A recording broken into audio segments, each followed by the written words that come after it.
हरियाणा के युवाओं को निजी क्षेत्र में 75% आरक्षण देने का जो वादा जननायक जनता पार्टी के घोषणा पत्र में था वो पूरा हो गया है। इस पर बात करेंगे। हमारे साथ इनसो के राष्ट्रीय अध्यक्ष दिग्विजय चौटाला जी इस वक्त मौजूद है। दिग्विजय जी, वादा किया था घोषणा पत्र में कि हरियाणा के युवाओं को निजी क्षेत्र में 75% आरक्षण होगा, वो फैसला पूरा हुआ है, किस तरीके से देखिए? ये बहुत बड़ी उपलब्धि है। 2013 में जब हमने युवा जन चेतना यात्रा निकाली थी प्रदेश के विभिन्न कॉलेज, यूनिवर्सिटीज़ और युवाओं के उससे जो हमने संवाद किया था, तो बढ़ती बेरोजगारी एक बड़ी चिंता थी। दुष्यंत जी ने युवाओं की उस चिंता को समझ करके इसको पार्टी का एजेंडा बनाया। इस पे हमने निरंतर लड़ाई लड़ी। पार्लियामेंट में भी 5 साल समय समय पर इसको उठाते रहे कि निजी क्षेत्र में हरियाणा में जो बड़ी कंपनियां हैं उसमें हरियाणवियों का हक सिर्फ कुछ % बचा है, उसमें ज़्यादा हक कैसे हो। और उसके लिए 2019 के चुनाव में हमारी पार्टी के शीर्ष नेतृत्व ने इसको पार्टी के मैनिफेस्टो में डाला और सबसे बड़ा मुद्दा माना गया था। बहुत सारे लोग उसको हास्यास्पद मानते थे कि ऐसा संभव नहीं हो पाएगा, मगर जो कर्म योगी होता है वो अपने काम में विश्वास रखता है। कुछ लोग सिर्फ बोलने के योगी होते हैं, जो कांग्रेस वाले हैं वो बोलते रहे, हमने अपना काम करके दिखाया। विपक्ष कुछ इस पर तंज कसरा, कुछ कमियां निकालने का प्रयास विपक्ष की तरफ से, वो ये भी कहा जा रहा है कि अगर सभी स्टेट इस तरीके से बंद करें, या तो खुल के विरोध करें या खुल के पक्ष में खड़े हो जाएं।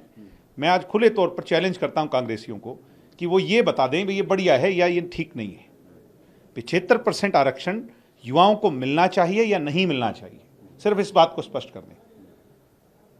ये तो ऐसे मझधार में फंस गए कि ना आगे कदम रखा जा रहा है ना पीछे रख दिया, गलत कह दिया तो युवा नहीं बख्शेंगे, और बढ़िया कह दिया तो दुष्यंत की बल्ले बल्ले हो जाएगी, जो कि होगी। तो इसलिए इस बात की चिंता इन्हें सता रही है।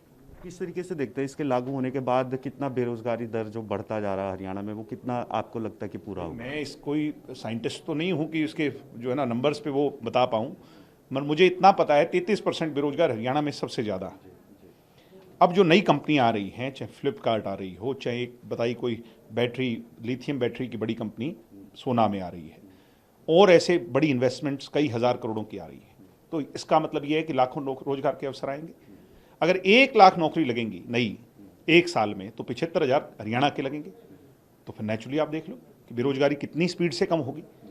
ये फैसला अब के लिए नहीं, हम सत्ता में रहें या ना रहें, हम इस धरती पे भी रहें या ना रहें, तब तक याद किया जाएगा, जब तक कि धरती रहेगी, सृष्टि रहेगी, तब तक ये फैसला याद किया जाएगा। आखिरी सवाल मेरा ये है कि बजट सत्र चल रहा है दिग्विजय जी, और जिस तरीके से कांग्रेस की तरफ से अविश्वास प्रस्ताव दिया गया, उसे किस तरीके से देखते हैं आप?